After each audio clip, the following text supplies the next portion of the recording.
నిజంగా స్కూల్ రోజులనేవి అప్పుడు అనుకుంటుంటిమి. అబ్బాయి ఒక్క ఇయర్ అయితే పీడ పోతదిరా, పెద్ద టెన్షన్ పోతది అట్లా ఇట్లా అని అనుకున్నాను. కానీ ఇప్పుడు అర్థమైతుంది ఎంత మిస్ అయితున్నామనేది, ఎంతమందిని మిస్ అయితున్నామనేది. చాలా అంటే చాలా జ్ఞాపకాలున్నాయి. అవి ఒక్కోసారి గుర్తుకొస్తే అంతే ఇంకా. స్కూల్ మా ఊర్లో ఉన్నప్పుడు, మా ఊర్లో 5థ్ వరకే ఉంటది.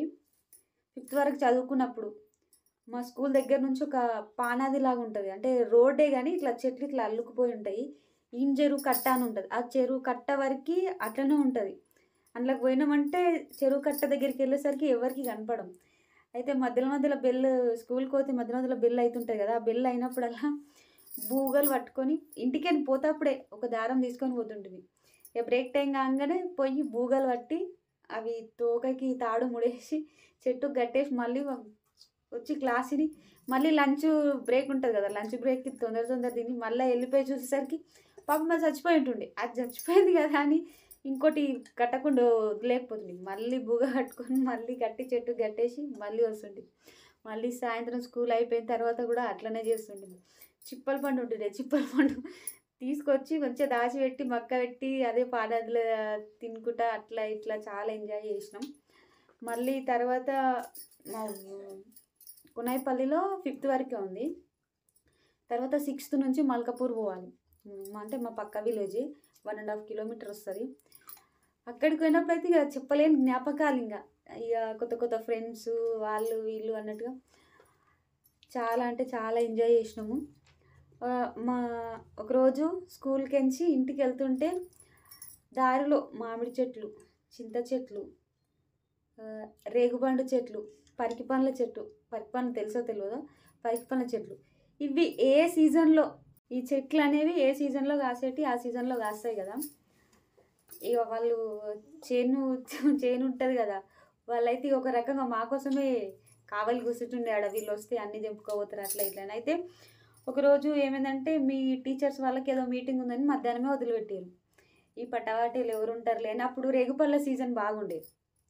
మస్తు రేగుపళ్ళు కాస్తుండే. 3 చెట్లు ఉంటుండే. అయితే మేము పొద్దున స్కూల్ పోయేటప్పుడు కావాలుంటుండే. ఈ సాయంత్రం స్కూల్‌కెని వచ్చేటప్పుడు కావాలుంటుండే. ఈ మధ్యాహ్నం ఇది వదిలిపెట్టింది తెలవదు కదా! ఆయన ఉంటాడా? ఏముండడని చెప్పేసి బుక్కలు రోడ్డు మీద పెట్టి రేగుపండ్లు ఏరుకోవటానికి పోయినాం. ఆయన అక్కడే ఉండు. ఇది బంకమట్టి ఉంటది చూసినావా? బంకమట్టి తీసుకొని ఇసిరి కొడితే ఇక్కడ తాకింది. మట్టి అట్లనే అతుక్కపోయింది. ఉరికొచ్చిండు ఇగ కట్టె పట్టుకొని మా వెంబడి ఉరికి రావడంతో మేము తొందరగా తీసుకొని వచ్చినాము. ఇగ మా ఫ్రెండ్స్ కొద్ది దూరం వచ్చిన తర్వాత ఒకటే నవ్వుడు. ఎందుకంటే కొట్టగానే ఏమంటారు నాకే వచ్చి అంటుకుంది ఇక్కడ. అది తీసుకుంటా ఇగ మస్తు నవ్వినాము. అట్లా ఇట్లా చేసినాము. అదొక రోజు గడిచిపోయింది. తర్వాత రోజు పరికి పండ్ల సీజన్. పరికి పండ్ల సీజన్‌కి సేమ్ వాళ్ళదే చేను. అక్కడ చేను వాళ్ళది. అక్కడ రోడ్ అవతల రేగు పండ్లది ఉంటది. ఇక్కడ సైడ్ కొద్ది దూరంలో పరికి పండ్ల చెట్టు ఉంటది.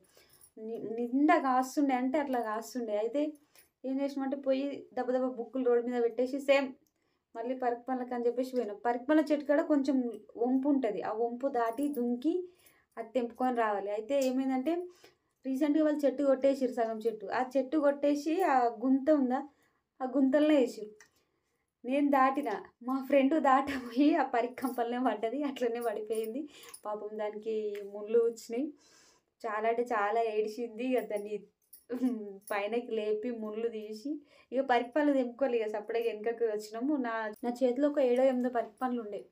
ఇగ పాపం దాన్ని ముళ్ళు తీసినా అట్లా ఇట్లా చేసినా కానీ చేతిలో పరికి పండ్లు అయితే వదిలేయలే. పాపం అది ఏడ్చుకుంటూ వస్తుంది. నేను గడికోడి నోట్లో ఏసుకుంటూ ఇంటి దాకా వచ్చిన. తెల్లారి ఇగ ఆ రోజు నైట్ ఇంజెక్షన్స్ అయినాయి పాపం. చాలానే గుచ్చుకున్నాయి. ఎందుకంటే అన్నదానం అట్లనే పడిపోయింది బోర్ల బొక్కల. ఇగ తర్వాత 3 డేస్ తర్వాత మస్తు నవ్వుకున్నాము. ఇట్లా పడ్డావు దాంట్లోనే అట్లా ఇట్లా అని చెప్పేసి. ఇగ అప్పటి నుండి రేగు పళ్ళ తరువాయి పరికి పళ్ళ తరువాయి పోలే అసలు. మామిడి పళ్ళైనా అంతే. ఏదైనా సరే ప్రతి సీజన్‌కి మేము దొంగచాటుగా పోవడం, తీసుకోవడం. రోడ్డు పొంటి అదొక సరదా మాకు నడుచుకుంటూ వెళ్ళేటప్పుడు. అదొక సరదాలాగా అట్లా ఇట్లా గడిచిపోయింది. చాలా అంటే చాలా మిస్ అవుతున్నా ఫ్రెండ్స్ మీ అందరిని. మీరు కూడా నన్ను మిస్ అవుతున్నారనే అనుకుంటున్నాను. తొందరగా మనం అందరం కలిసి మళ్ళీ ఒకరోజు టైం స్పెండ్ చేస్తే బాగుంటుందని కోరుకుంటున్నాను.